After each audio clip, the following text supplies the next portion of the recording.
नमस्कार दोस्तों, मैं हूं योगेंद्र शर्मा आपके अपने YouTube channel youth study point पर। आज है 14 मई और 14 मई को जो भी महत्वपूर्ण तथ्य हैं जो कि हमारी आगामी प्रतियोगिता परीक्षाओं को प्रभावित कर सकते हैं, हम उन सभी पर विस्तार से चर्चा करने जा रहे हैं। तो दोस्तों, आज की अपनी चर्चा प्रारंभ हो उससे पहले हम चलते हैं हमारे कल के प्रश्न की ओर।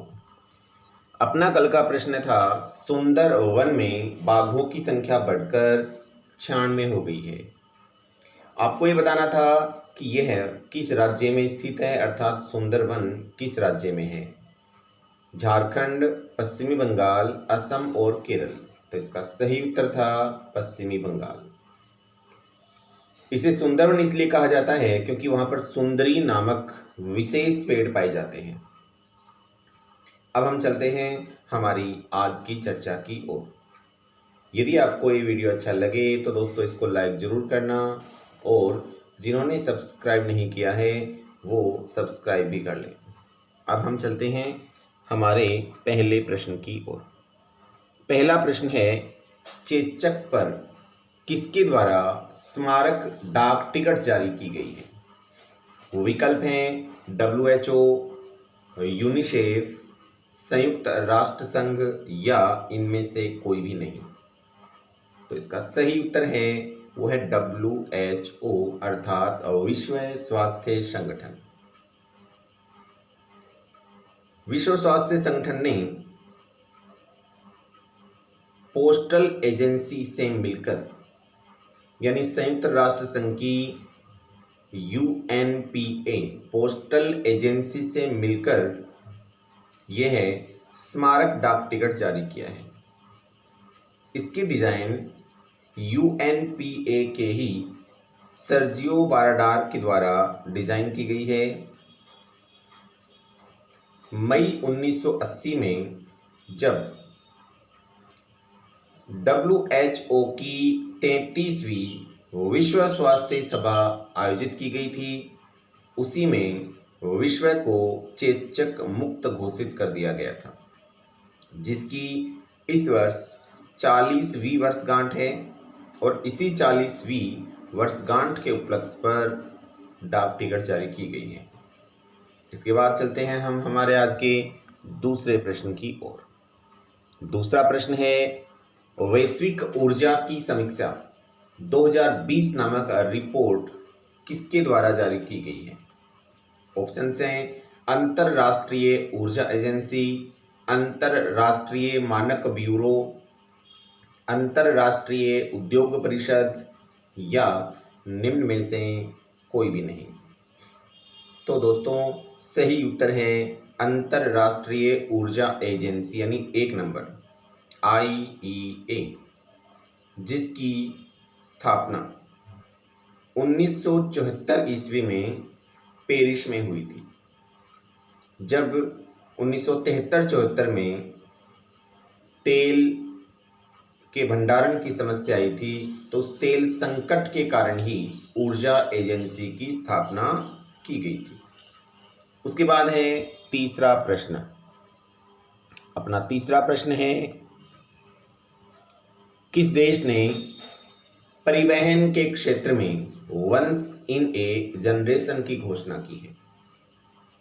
ऑप्शन हैं, भारत, अमेरिका, जापान और इंग्लैंड। तो इसका सही उत्तर है 4 नंबर विकल्प इंग्लैंड। देखिए, कोविड-19 के कारण इस समय सामाजिक दूरी बनाना सबसे ज़्यादा जरूरी है। कल हमारे प्रधानमंत्री जी ने जो भाषण दिया उसमें भी उन्होंने कहा है कि हमें कोविड-19 के साथ जीना सीखना होगा, यानी हमें अपने लिए कुछ ऐसी सीमाएं रखनी होंगी जिनसे हम आराम से अपने आप को जिंदा बचाए रख सकें। तो इसके लिए सबसे पहली ज़रूरत है कि जैसे अपनी यात्रा करते हैं तो भीड़ भाड़ वाले स्थानों पर जाना होता है, तब उसके लिए इंग्लैंड में साइकिलिंग व पैदल यात्रा को प्रोत्साहन देने हेतु वन इन ए जनरेशन की घोषणा की गई है। इसके लिए 2 बिलियन पाउंड पैकेज की घोषणा की गई है और यात्रा के नए विकल्प खोजना ताकि भीड़ भाड़ वाले इलाकों में जाने से बचा जा सके, खोजने की हेतु ही इस वंस इन ए जनरेशन योजना की घोषणा की है। इसके बाद है आज का अपना तीसरा प्रश्न। चौथा प्रश्न है, ALO ने जरूरतमंदों को राशन उपलब्ध कराने के लिए किसके साथ समझौता किया है? ऑप्शंस हैं ट्राइफेड, गूगल, यूनिसेफ या MHRD। तो इसका सही उत्तर है ट्राइफेड। ट्राइफेड यानी tribal cooperative marketing development federation of India. दोबारा बोल रहा हूँ, TRIFED tribal cooperative marketing development federation of India के साथ ALO ने समझौता किया है ताकि जो ज़रूरतमंद हैं, जो जनजातीय लोग हैं, उन जनजातीय लोगों को राशन किट उपलब्ध करवाए जा सकें और जो कारीगर हैं इस समय जिनका कार्य मंद चल रहा है उनकी मदद की जा सके और जनजातीय सुधार किया जा सके। यदि अपन ट्राइफेड की बात करें तो स्थापना हुई थी 1987 में दिल्ली में और उसके 13 क्षेत्रीय कार्यालय हैं जो कि जनजातीय मंत्रालय के अधीन आता है और हमारे वर्तमान जनजातीय मंत्री हैं श्री अर्जुन मुंडा। ALO की स्थापना 2009 में न्यूयॉर्क में की गई थी। उसके बाद है पांचवा प्रश्न। पांचवा प्रश्न है, women empowerment scholarship distance education programme 2020 के तहत किसने लॉन्च किया है? वुमेन एम्पावरमेंट स्कॉलरशिप को किसने लॉन्च किया है डिस्टेंस एजुकेशन प्रोग्राम 2020 के तहत? ऑप्शंस हैं Chandigarh university, Delhi university, Jaipur university या सभी ने किया है। तो इसका सही उत्तर है चंडीगढ़ यूनिवर्सिटी, जिसने महिलाओं को 20% स्कॉलरशिप देने की घोषणा की है। यदि अपन चंडीगढ़ की बात करें तो वहाँ प्रशासक होते हैं और वहाँ के प्रशासक हैं श्री BP सिंह बदनौर।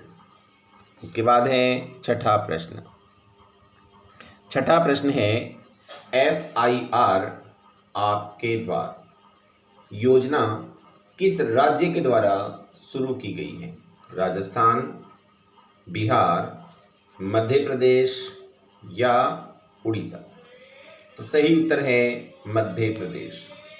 मध्य प्रदेश सरकार ने विशेषकर इंदौर और भोपाल में प्रोजेक्ट के तौर पर इस योजना को शुरू किया है कि यदि कोई भी कोरोना वॉरियर्स पर हमला करता है और उसके खिलाफ FIR दर्ज होती है तो सीधे ही उसके घर पर FIR पहुंचाई जाएगी।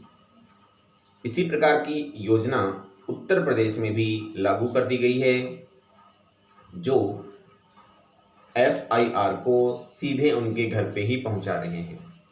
यदि अपन मध्य प्रदेश की बात करें तो राजधानी है भोपाल, मुख्यमंत्री हैं श्री शिवराज सिंह चौहान और राज्यपाल हैं लालजी टंडन।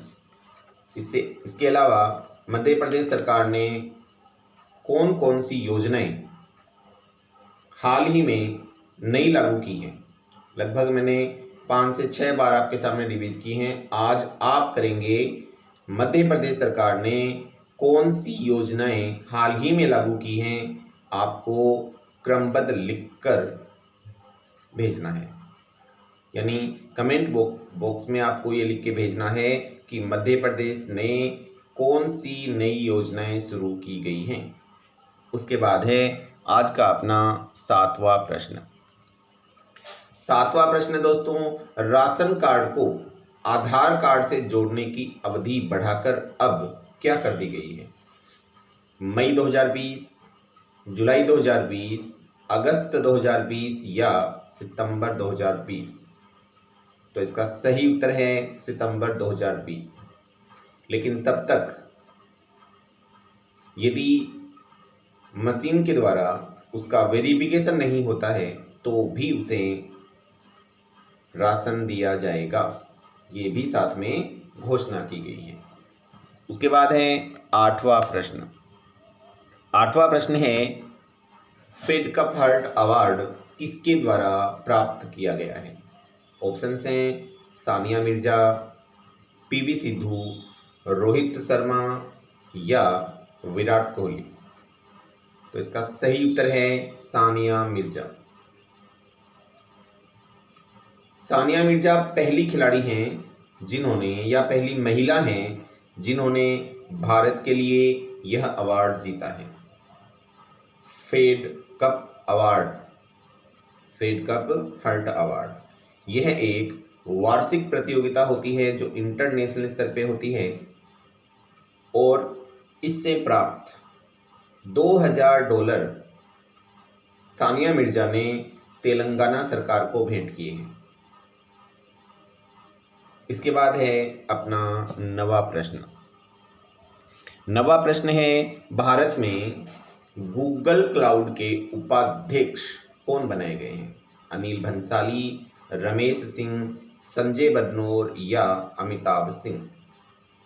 तो इसका सही उत्तर है वो है 1 नंबर विकल्प अनिल भंसाली।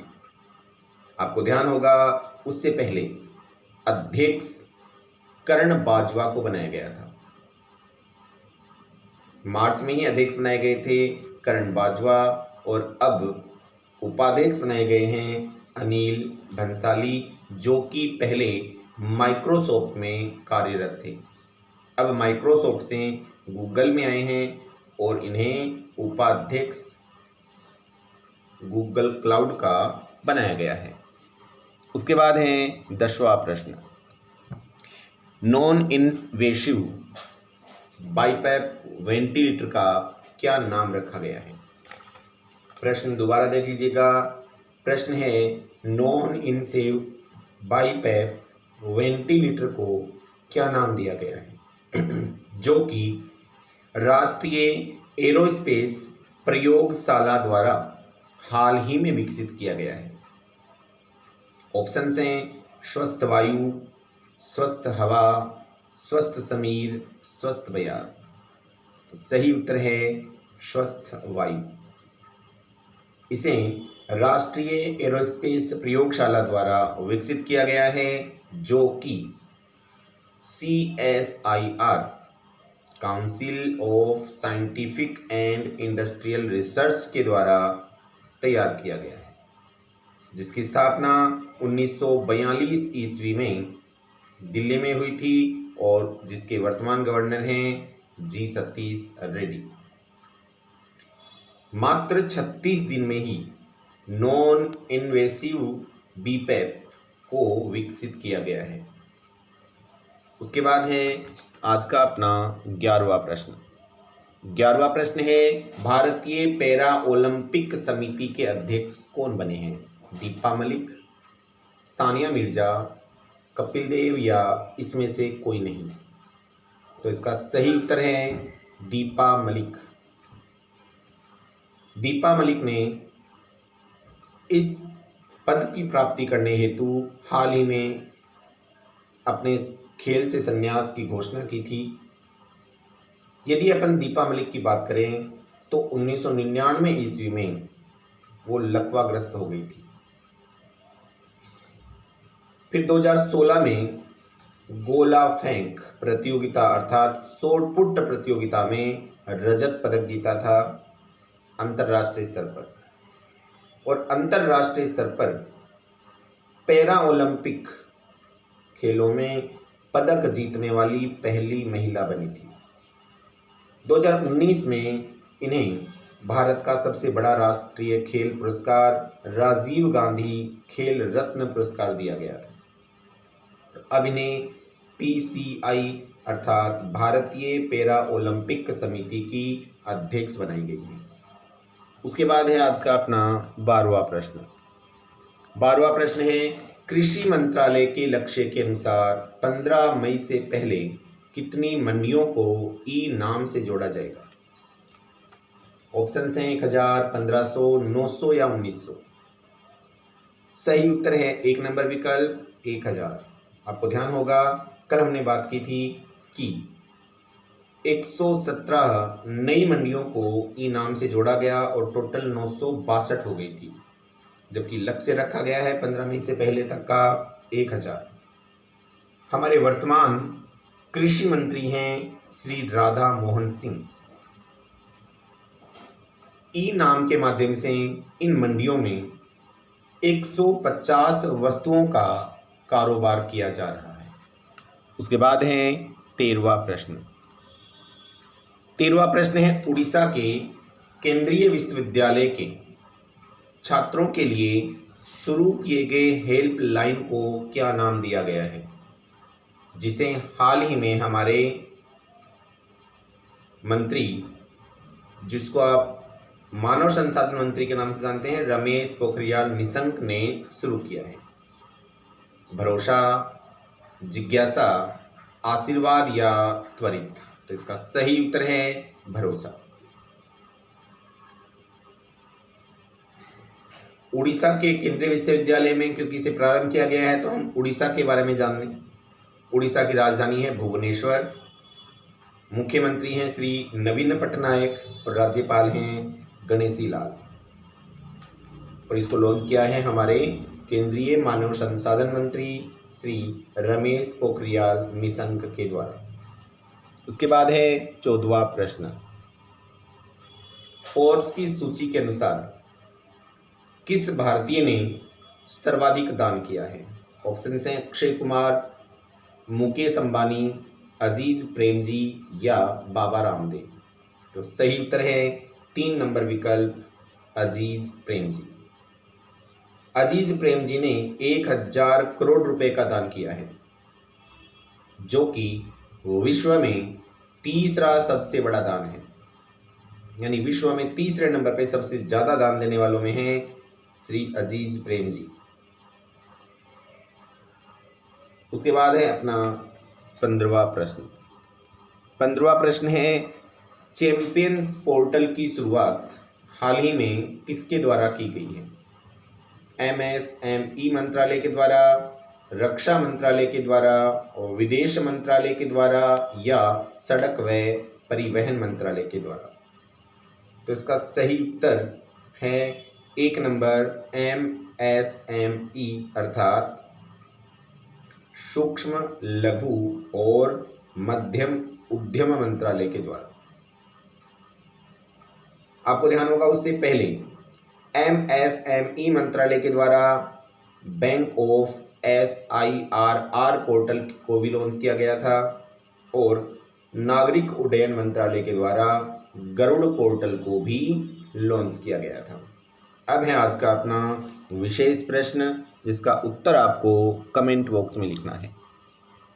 प्रश्न है, प्राणवायु योजना किस राज्य में प्रारंभ की गई है? राजस्थान, पंजाब, मध्य प्रदेश या कर्नाटक? तो दोस्तों, इसी के साथ आज की अपनी चर्चा समाप्त होती है। आपका दिन शुभ रहे, आप स्वस्थ हों। जय हिंद, जय भारत।